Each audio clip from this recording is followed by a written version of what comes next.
Today's gospel speaks of how some of Jesus' followers had decided to give up and not follow Jesus for the simple reason that they thought his teachings were too tough to follow, so they abandoned him. Now, when I reflect on that, I can empathize because there are times that I struggle to follow Jesus.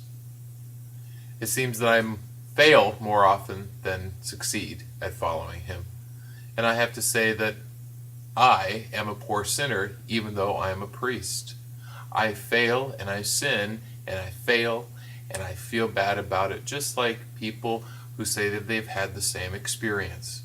People tell me, what is the point or the value of trying to follow Jesus if all we're going to do is fail time and time again? Well, let me give you 3 pieces of advice about this. I look at the 12 apostles, and among them was Judas, who betrayed Jesus and caused him to get killed. The 12 apostles, at the time of Jesus' crucifixion, abandoned him on the cross. However, 11 of them came back to ask Jesus for forgiveness. Now, I suppose if Judas had also gone back and asked Jesus for forgiveness, for sure he would have been forgiven, but he didn't, and he ended up hanging himself. That's just like with us. We must always go and ask Jesus forgiveness. The second piece of advice is, sure, I know it seems that we sin again and again and again. People say, well, once we've been forgiven, do we have to be forgiven again? Well, Jesus teaches us that we must always forgive people who sin or trespass against us. Whether they do it again and again and again, we still must forgive them each and every time.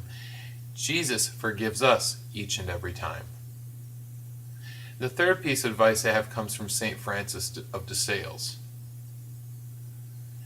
He said if we happen to sin and we fall, that we shouldn't beat ourselves up and pine over it and worry about it, that we need to get right back on our feet and try and follow Jesus again.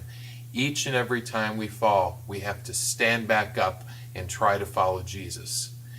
And that is a true testament to our commitment to trying to follow Jesus.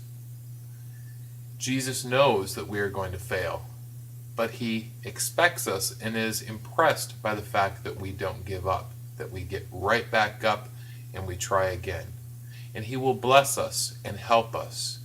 His grace will help us improve little by little as we go through life. Thank you, and God bless.